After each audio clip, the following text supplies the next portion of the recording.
Thank you very much for the nice introduction. I really appreciate that.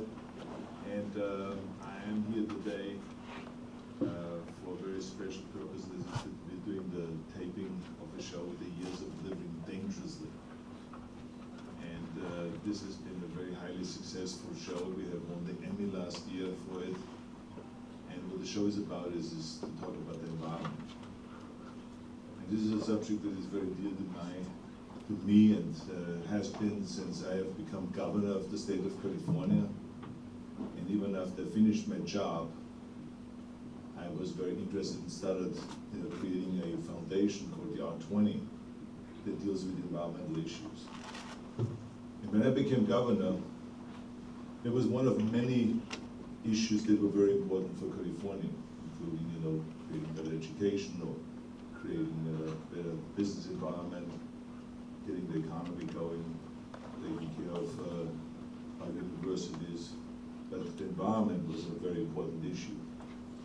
And California has had a really great history when it comes to the environment, because we've had governors that consistently always talked about that subject. And therefore, California is now 40% more energy efficient than the rest of the United States.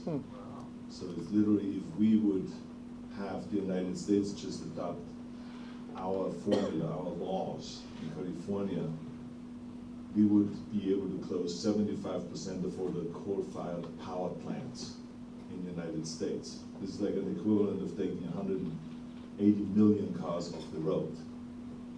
So that would be unbelievable, but it's not going to happen from one day to the next, because not everyone all over the United States is as smart and as wise as the Californians. So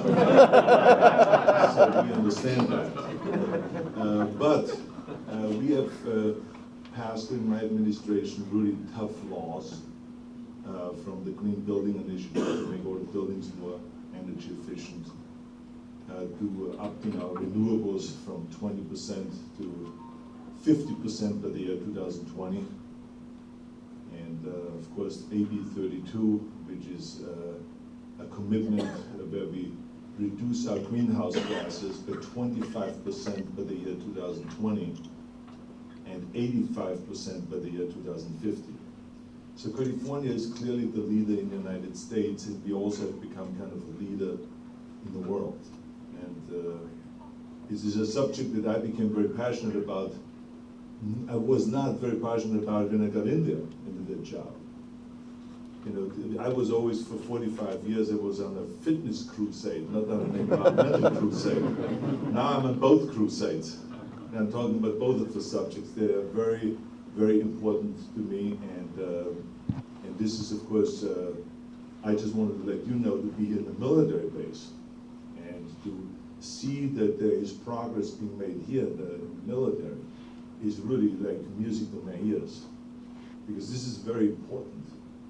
And I think there's so much that the military can do, especially when you have a base in the desert. Why not get your electricity from the sun that is forever and ever and ever there and doesn't cause any pollution?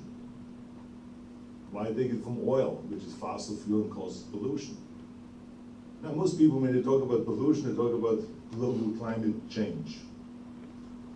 I don't really talk that much about that, because even though it means a lot to me and it's a serious threat, but I always talk more about the things that are an immediate danger. And the immediate danger is that every year we're killing 7 million people because of pollution. Now think about that number.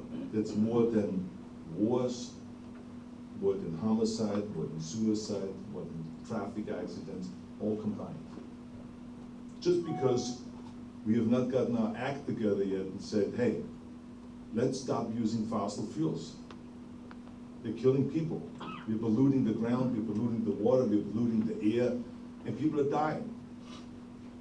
So this is why I think it's very important that we slowly switch over. And the reason why I say slowly is because it's not going to happen from one day to the next. Because there's a lot of mindset that have to be changed. And there's, of course, the lobbyists that are very powerful, that are protecting the coal industry and the oil industry. And I understand the way it works, but I think we have to go in that direction. And the military is, I think, a very important part of that. And of course, I have to tell you, I'm a big fan of the military. Because as an immigrant, for me to go to America as a farm boy from Austria, with just big ambitions, had absolutely nothing, just big ambitions, and a lot of balls. And to go to America, which is without any doubt the greatest country in the world, and to see firsthand being the land of opportunity. I mean, I'm not stupid. I know this is not because we have the best teachers, or because we have the best business leaders, or we have the best environmentalists, but it's because of you.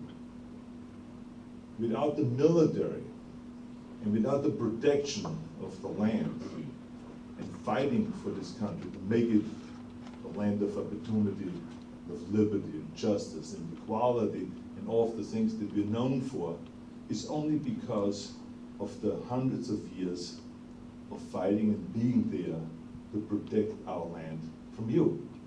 That's the bottom line. And that's why I think the world of you. And I was in the military in Austria, a little country that you barely can find on a map. But in that 1 year that I was in the military, I became a tank driver. And I learned a lot, especially about discipline, about camaraderie, working together and all this. And the things that I've learned there was absolutely crucial for the rest of my life.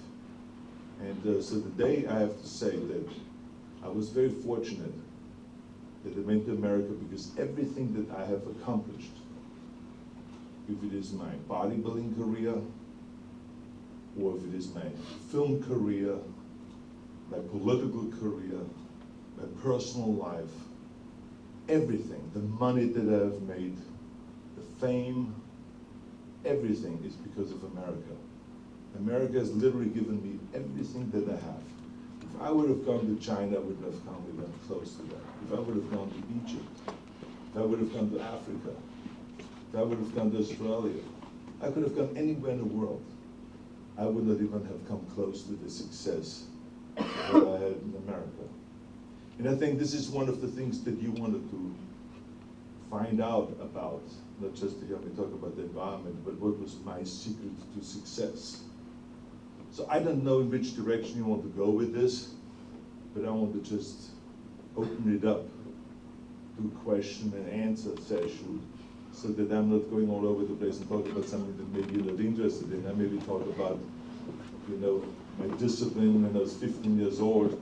You maybe say, I don't really give a shit what happened today. I want to know what happened today. How do you have your discipline today to be at 6 o'clock in the morning in the gym and do workout and do your bench press and do curls and your rowing and your deadlifts and all of those kind of things? What happened? So I don't know which way you want to go. So anyways, I want to open it up and just want to say to you, thank you all for being so interested in what I have to say, that we have a standing room only kind of an audience here today.